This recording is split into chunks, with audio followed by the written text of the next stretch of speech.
Mari kita berdoa. Damai sejahtera Allah yang melampaui segala akal manusia, kiranya memelihara hati dan pikiranmu di dalam Kristus Yesus Tuhan kita. Amin. Jemaat HKBP Pondok Ungu Permai yang dikasihi Tuhan Yesus Kristus, Shalom, Horas. Puji Tuhan, hari ini kita masih tetap dapat beribadah di rumah masing-masing. Virus corona tidak akan mampu menghalangi kita untuk bersekutu dengan Tuhan, memuji dan memuliakan namanya.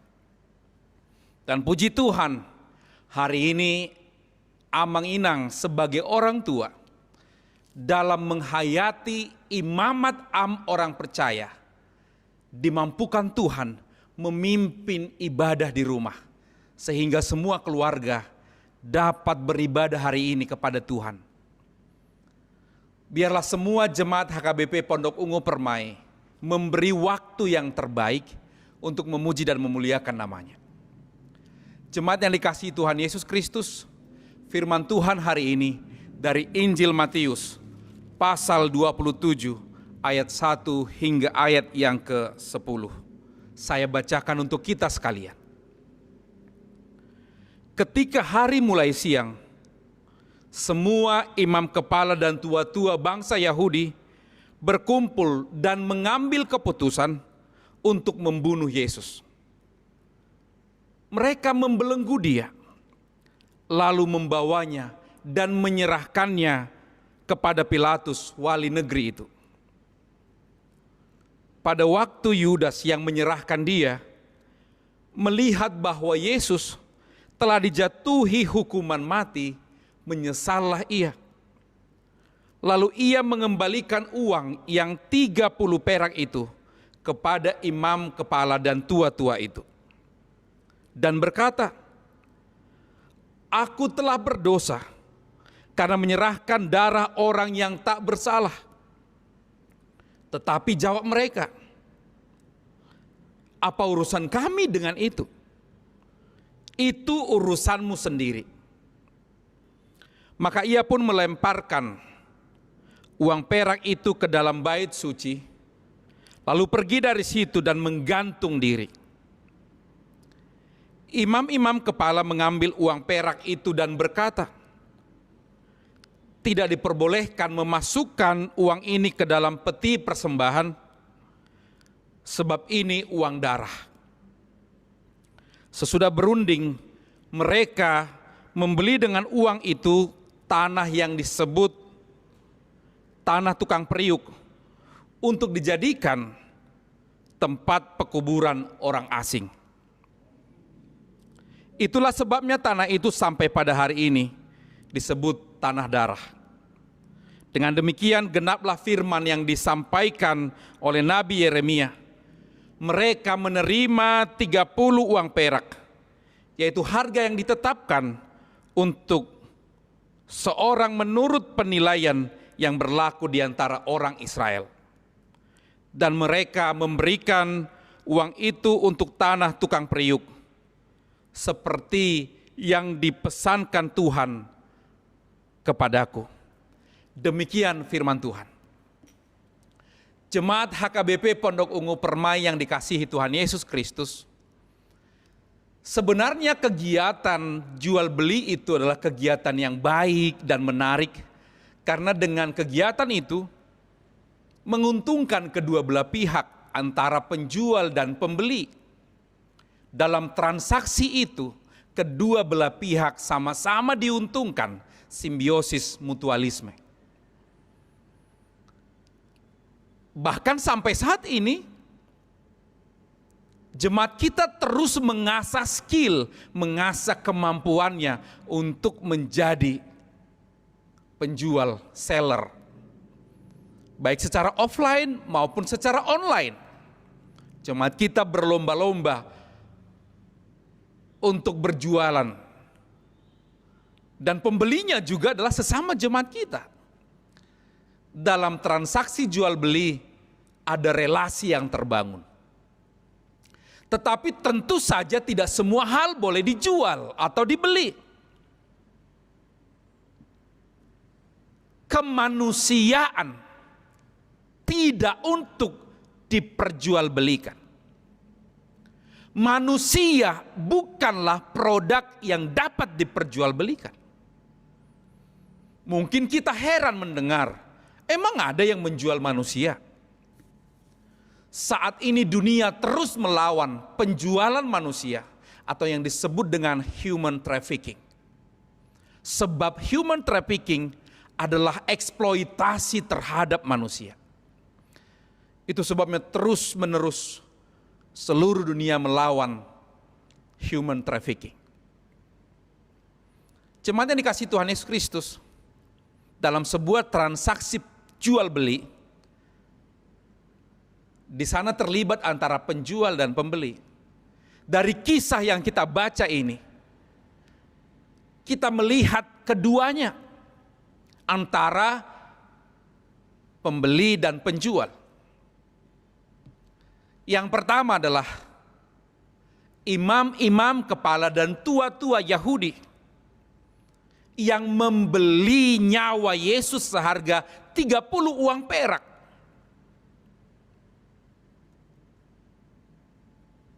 Kita juga mengingat bagaimana Yusuf dijual oleh saudara-saudaranya dan dibawa ke Mesir. Apa yang dilakukan oleh imam-imam kepala dan tua-tua Yahudi ini adalah demi memenuhi hasrat mereka untuk membunuh Yesus, mencelakai Yesus. Mereka berkonspirasi, mereka bermufakat, mereka berkumpul untuk membahas sesuatu bagaimana caranya untuk menangkap Yesus, mencelakai Yesus, menyiksa Yesus, bahkan membunuh Yesus. Kumpul-kumpul mereka telah diarahkan kepada sebuah kumpul-kumpul merancang kejahatan. Dari kisah ini kita belajar bagaimana kita seharusnya memanfaatkan acara kumpul-kumpul kita, memanfaatkan potensi ketika kita berkumpul, yaitu merancang kebaikan, bukan merancang kejahatan. Oleh sebab itu, saat kita kumpul-kumpul, saat kita sedang ngobrol, saat kita sedang bertemu, rancanglah, bahaslah, putuskanlah sesuatu yang menjadi damai sejahtera bagi orang lain. Ada pepatah orang Batak mengatakan, dos ni roha si bain na saut. Tetapi kadang-kadang perumpamaan ini diplesetkan, dos ni roha si bain na mau. Padahal opung kita tidak pernah membuat pepatah itu seperti itu. Tapi memang nyatanya bisa terjadi dos ni roha si bain na mau. Orang bisa bersama-sama berkumpul, membahas sesuatu, tapi untuk mencelakai orang, menjatuhkan orang, menghancurkan hidup orang. Sebagaimana dilakukan oleh tua-tua Yahudi dan imam-imam kepala. Mereka berkumpul, berkonspirasi, bermufakat untuk mencelakai Tuhan Yesus. Yang kedua, sebagai penjual adalah Yudas Iskariot. Dia rela menjual sang guru agung, padahal dia adalah murid Tuhan Yesus. Dengan 30 uang perak dia serahkan nyawa Yesus. Tapi mungkin kita bertanya, apa yang membuat sehingga seorang murid rela menjual guru agungnya? Karena keserakahan terhadap uang. Serakah terhadap uang. Di Yohanes 12 ayat 6 disebutkan bahwa Yudas memang seorang bendahara yang sering mencuri uang dari uang kas yang mereka kumpulkan, uang kas yang dipegangnya. Demi uang itu dia rela menjual sang guru agung. Jemaat yang dikasihi Tuhan Yesus Kristus, kita merenungkan kembali bagaimana kita memandang uang sebagai bagian dari berkat Tuhan yang harus kita pakai dan kita syukuri, bukan untuk merusak persaudaraan kekeluargaan. Apakah ada di antara kita karena uang menjadi ribut sesama anggota keluarga? Karena uang memutus tali persaudaraan. Apakah ada di antara kita karena uang kemudian merusak persaudaraan kita di gereja? Uang adalah berkat Tuhan, maka uang harus dipakai untuk menjadi berkat bagi sesama. Jangan pernah pandang uang sebagai sesuatu hal yang merusak persaudaraan. Maka jangan tamak, jangan serakah. Dengan uang, kasihilah sesama manusia. Kalau kita menjadi orang yang diberkati Tuhan dan kita menjadi orang yang beruang, maka kasihilah sesama. Orang yang beruang harus mengasihi sesama. Beruang saja mengasihi sesama beruang. Beruang loh Amanginang, mengasihi sesama beruang. Maka kalau kita orang-orang yang diberkati Tuhan dan beruang, kasihilah sesama manusia. Uang harus menjadi saluran berkat bagi kita. Untuk orang lain, untuk keluarga, untuk gereja ini. Oleh sebab itu demi uang, kiranya kita tidak merusak nilai-nilai serta tali persaudaraan yang diinginkan oleh Tuhan terikat dengan kuat. Ada sebuah anekdot menggambarkan para perantau, katakanlah yang merantau ke kota Bekasi ini. Begitu dia tiba dari kampung halaman, melihat kota Bekasi, pertanyaannya, apa yang mau saya makan di Bekasi ini? Apa yang mau saya makan? Kemudian dia bekerja, dapat take home pay, pertanyaannya berubah. Mana yang mau saya makan? Mulai memilih mana yang mau saya makan. Karena sudah punya uang bisa memilih mana yang mau saya makan. Semakin hari karirnya naik, usahanya bagus, gajinya naik, take home pay-nya juga naik, bonusnya naik. Pertanyaannya juga berubah. Siapa yang mau saya makan? Siapa yang mau saya makan? Maka terjadilah memakan saudara, memakan teman, memakan sahabat, memakan ale-ale, memakan dengan tubuh. Terjadilah saling memakan. Oleh sebab itu biarlah kita semua yang hidup di perantauan ini tidak menjadi orang-orang yang serakah sehingga kita tidak menjerumuskan orang lain demi mendapatkan uang.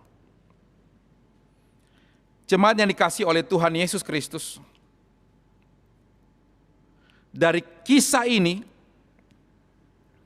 kita melihat respon kedua pelaku transaksi jual beli ini setelah keduanya sama-sama berhasil memperjualbelikan Yesus. Respon pertama dari Yudas Iskariot, dia menyesal, merasa berdosa, mengembalikan uang, dan kemudian bunuh diri. Ini sebagai peringatan bagi kita bahwa uang yang kita dapatkan, yang kita terima dari jalan menjolimi orang lain, tidak akan pernah membuat kita senang, bahagia, apalagi damai sejahtera. Uang panas seperti itu malah akan membuat hati pikiran kita panas. Betapa sakitnya hidup berkelimpahan dengan harta, tetapi tidak ada damai sejahtera.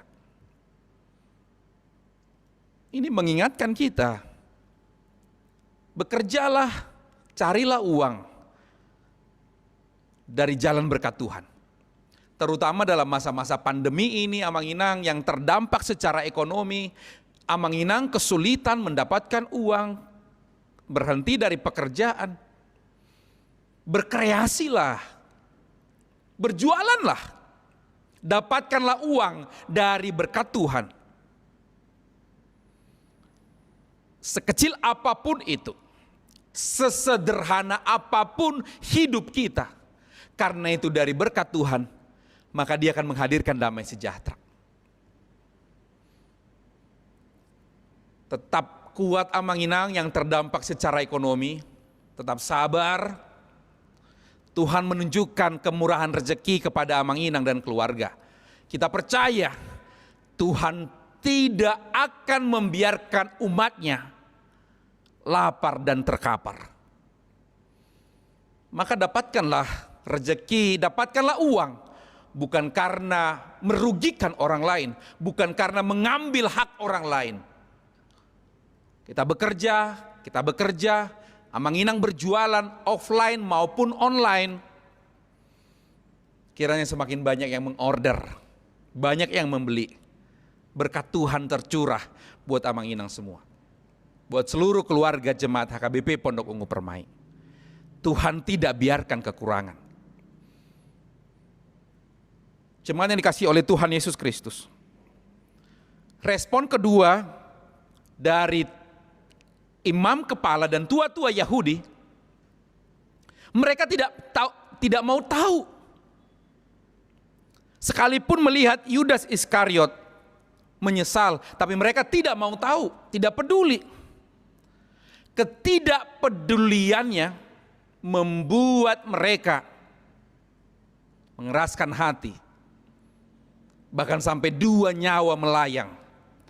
Tuhan Yesus tergantung di kayu salib, Yudas Iskariot tergantung di kayu karena bunuh diri. Bahkan para tua-tua Yahudi dan imam-imam kepala ini berdalih seolah-olah mentaati aturan agama. Lihatlah, mereka tidak mau bermufakat merencanakan membunuh Yesus pada malam hari, tetapi di siang hari. Karena agama Yahudi melarang seseorang untuk melakukan itu di malam hari. Terkesan taat pada peraturan agama, tapi tidak menghargai kemanusiaan, tidak memiliki cinta kasih.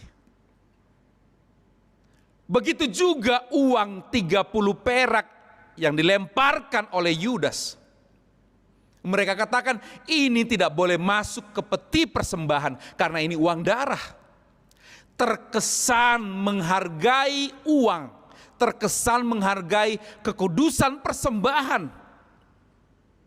Tapi mereka tidak menghargai kemanusiaan, tidak memiliki cinta kasih. Bahkan menghilangkan nyawa. Kiranya kita juga terpanggil. Sebagian besar kita adalah orang-orang yang taat terhadap aturan gereja. Tapi yang lebih utama adalah cinta kasih terhadap sesama kita.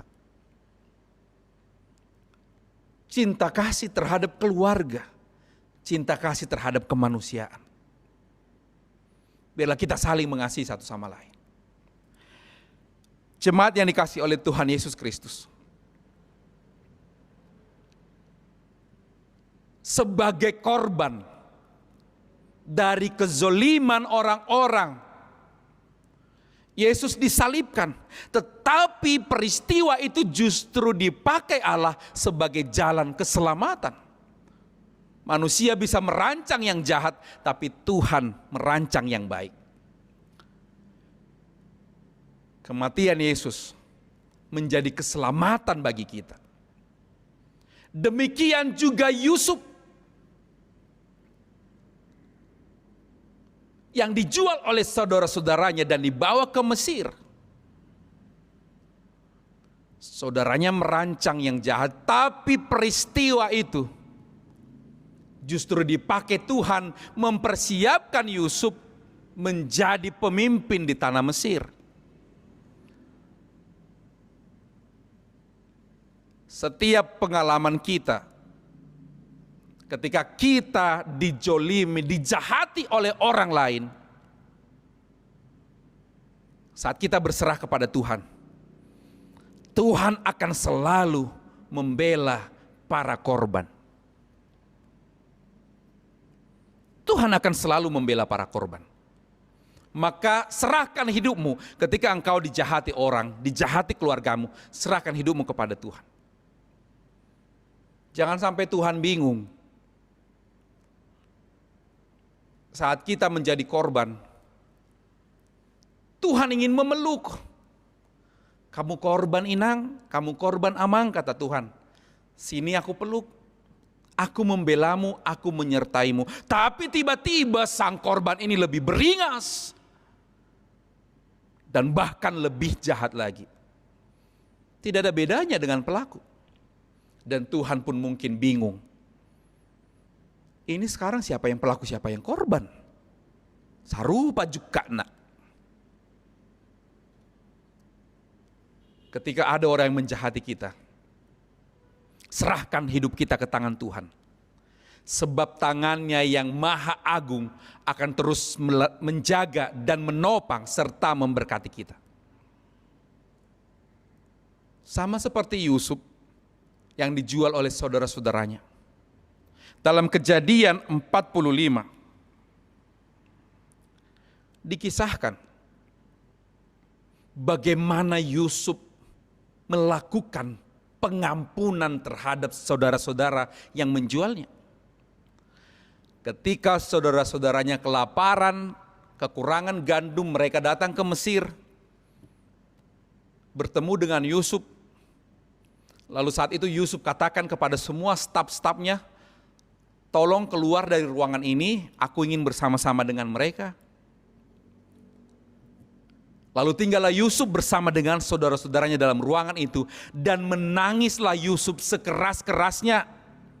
Dia menangis, dia rindu kepada saudara-saudaranya. Dan dia katakan, janganlah kamu takut dan janganlah bersusah hati. Mendekatlah, lihat korban memaafkan pelaku. Yusuf memaafkan pelaku. Mendekatlah. Karena dia rindu kepada saudara-saudaranya. Amang Inang, sekiranya Amang Inang ada yang disakiti oleh saudara-saudara, Namaraha Anggi, Namariboto, saling memaafkanlah. Dang masihol hamu Amang Inang, mardame. Dang masihol hamu, Tuha Anggi, Iboto munai. Maafkanlah seperti Yusuf yang memaafkan saudara-saudaranya. Mendekatlah, kata Yusuf. Sekiranya di dalam persekutuan gereja kita ada yang saling membenci, ada yang saling hidup dengan tidak berdamai, saling memaafkanlah. Tang masihol kita mangida huriata mangolu di bagasan dame.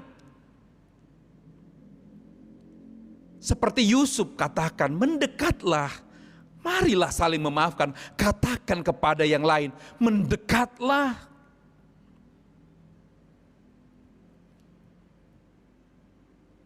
Bukan urusan kita bagaimana menghukum para pelaku-pelaku itu. Ada Tuhan yang tidak tinggal diam. Sehingga setiap perjalanan pahit yang kita jalani dapat dirancang Tuhan lebih baik lagi menjadi sebuah jalan berkat Tuhan. Biarlah kita seluruh jemaat HKBP Pondok Ungu Permai hidup saling mengasihi, hidup saling menopang dengan cinta kasih dari Tuhan Yesus. Biarlah setiap keluarga-keluarga Jemaat HKBP Pondok Ungu Permai hidup saling mengasihi, hidup saling menopang. Tuhan Yesus memberkati seluruh keluarga Jemaat HKBP Pondok Ungu Permai. Amin, kita berdoa. Terima kasih Bapa atas firman-Mu, kami bersyukur bahwa firman Tuhan telah kami dengarkan. Firman Tuhan telah bergema di tengah-tengah persekutuan kami di rumah jemaat HKBP Pondok Ungu Permai. Virus corona tidak akan menghalangi kami untuk bersekutu dengan-Mu Tuhan. Kiranya Engkau memberkati seluruh jemaat HKBP Pondok Ungu Permai, dari anak-anak kecil, batita, balita, anak-anak yang sudah sekolah, remaja, pemuda, anak-anak yang sudah bekerja, naposobulu yang sudah bekerja, orang tua, lansia, biarlah semua dalam penyertaan Tuhan. Biarlah kami Tuhan hidup saling mengasihi, tidak menjerumuskan sesama kami, terlebih karena uang. Berkati HKBP Pondok Ungu Permai, biarlah kami hidup di dalam cinta kasih Tuhan. Sekiranya ada hal-hal yang tidak mengenakan dalam relasi, dalam hubungan kami, biarlah kami saling mengampuni di dalam cinta kasih Tuhan.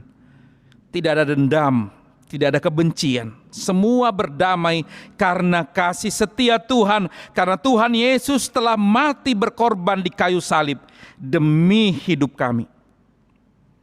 Sebagaimana Tuhan Yesus telah berkorban untuk memulihkan hubungan kami dengan Bapa, demikian juga hubungan di antara kami dipulihkan dalam nama Tuhan Yesus. Kami mohon berkat-Mu bagi keluarga Mangsintua LM Lubis dan Inang Bornenggolan beserta dengan 3 orang anak-anak kami, kiranya kuat dan tetap sehat dalam perlindungan kasih setia Tuhan. Engkau topang memperoleh kesembuhan yang sempurna karena tangan Tuhan mencintai mereka. Terima kasih Bapa, kami serahkan seluruh jemaat HKBP Pondok Ungu Permai ke dalam tangan pengasihan-Mu. Di dalam nama Tuhan Yesus dan persekutuan Roh Kudus. Amin.